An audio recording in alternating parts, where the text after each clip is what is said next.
Barbara Walters, the legendary newswoman, passing away Friday. When she retired from ABC News in 2014, she gave us all a glimpse of her process in putting together those memorable moments and those interviews.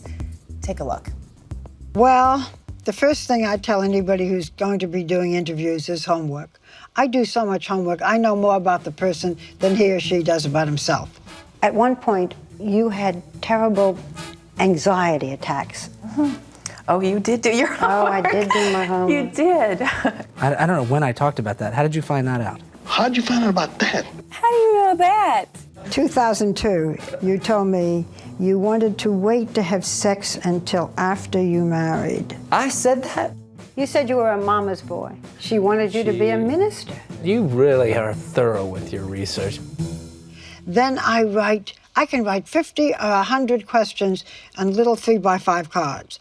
I put them in order. Then I throw some away. Then I put others in. Then if anybody comes in, if you've come in to deliver the soup, I say, do you, by the way, have any questions that you'd like to ask so-and-so? And I'm not kidding.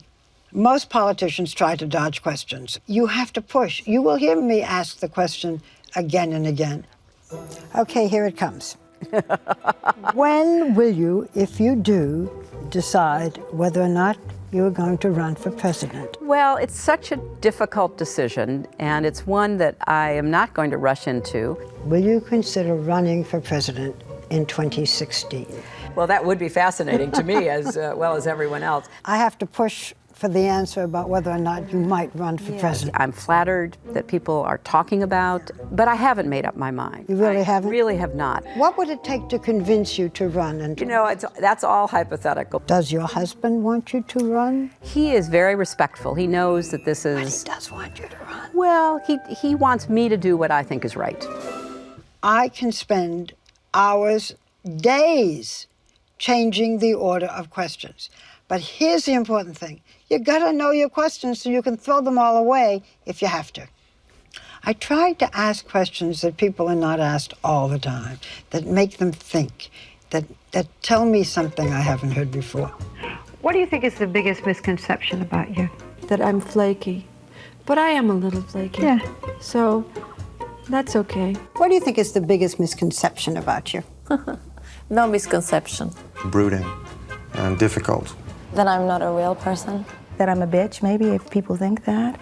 Now, why do they think that? Why do you? Because I'm just why like you. I have standards. I very often ask people, do you have a philosophy by which you live? It's a provocative question and a thoughtful question, and sometimes very surprising answers. Do you have a philosophy by which you live? Doesn't everybody? Do you have a philosophy? Staying hungry. That's it. Do you have a philosophy by which you live? Life is a banquet and most poor suckers are starving to death. I don't embrace negativity. I don't allow myself to be angry or bitter. Do you and the president have a philosophy? That everybody is put here for a purpose, and there's a reason for their life. I'm not a great planner. I just try and take each moment as it comes, you know, and try and be as truthful to myself in that moment as I can be. Do you have a philosophy? I guess. What? Unto thine own self be true. When I do an interview, I want a strong beginning and a strong ending. So in order to get that strong ending, I often ask, finish this sentence for me. Finish this sentence for me. Will Ferrell is... funny, but honest and devilishly handsome. That'll do it. Usher is... here. Anne Hathaway is... very, very, very over the moon happy. Mariah Carey is... a nice girl. Donald Trump is... a good person. Chris Christie is... A leader. Kanye West is... Black. That's the first thing that popped in my mind. Finish the sentence for me. Bill Gates is... Well, I think that's, sort of an oversimplification for anybody to say, somebody is just one thing.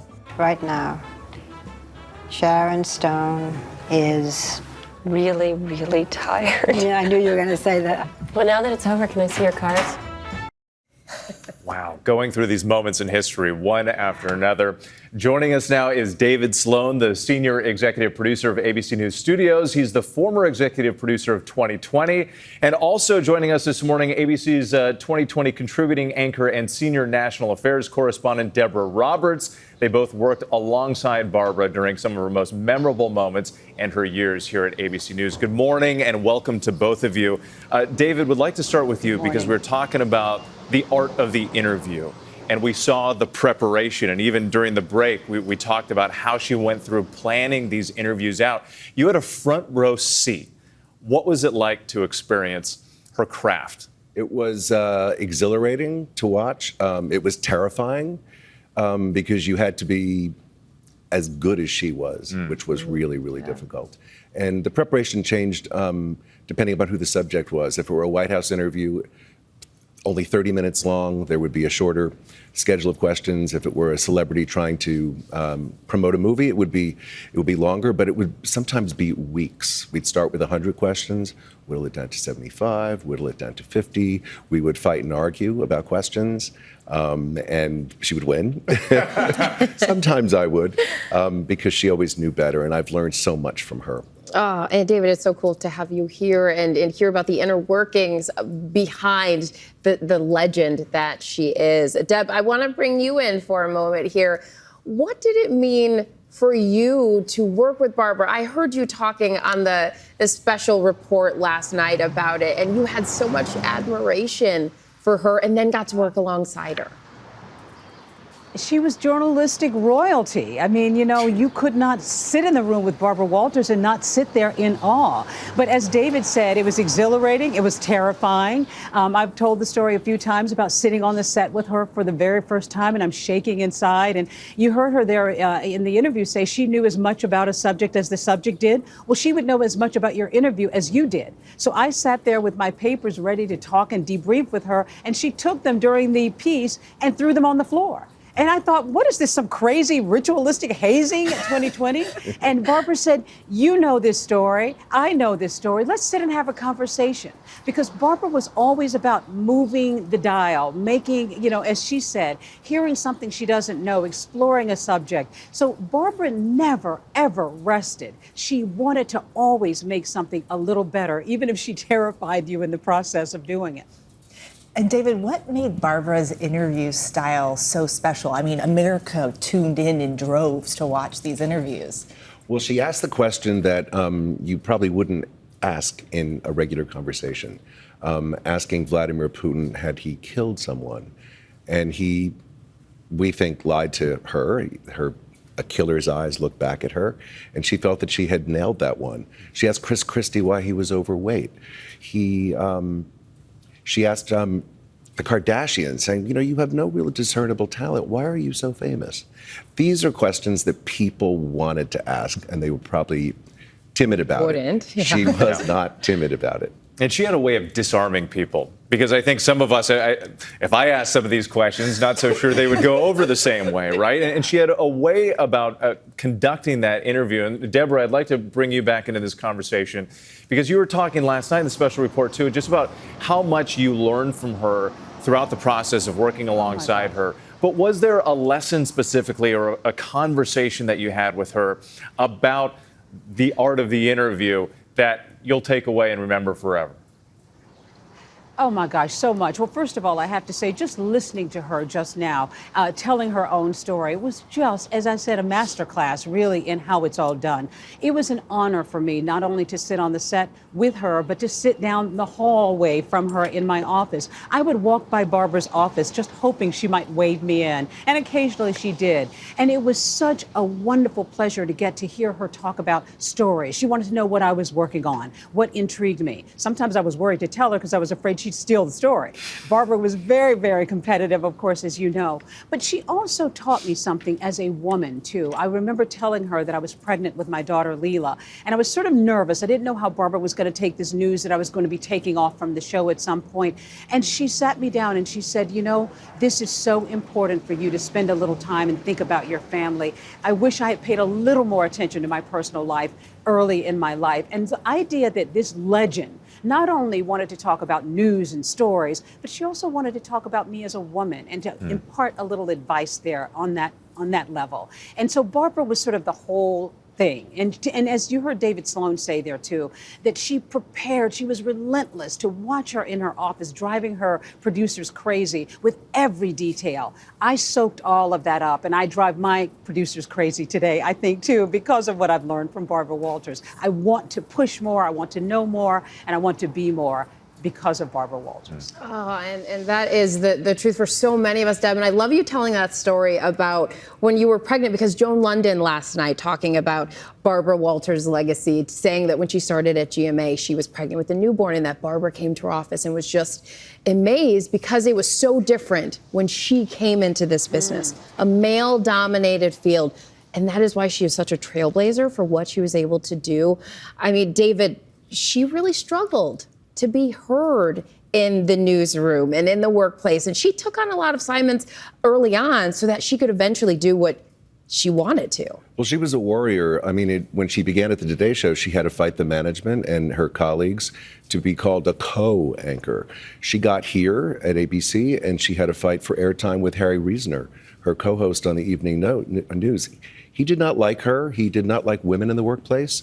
Even in the 90s, when Roone Arledge was president, she had a fight to do The View because he thought that she would lose her news credibility. So every step of the way, when she's called a trailblazer, you have no idea what that required. Yeah. It was a constant uphill battle of proving herself. And that was what you really didn't see. But she was also, she knew that she was a cautionary tale. She would often say to working women, don't let what happened to me happen to you. Spend more time with your children. Just dovetailing off of what Deborah just said. We talk about beneficiaries of Well, we talk about that legacy and not only bursting through the glass ceiling, but the legacy for all of us, women and men, whenever we walk into this building that is named after her, when we walk into this studio, we feel the gravity of that legacy every day and the responsibility that comes with it. And we're just so grateful for all that she has taught us, both in person and from a distance over the years. And Deborah, before we wrap up this segment, any final thoughts that you'd like to share about Barbara Walters?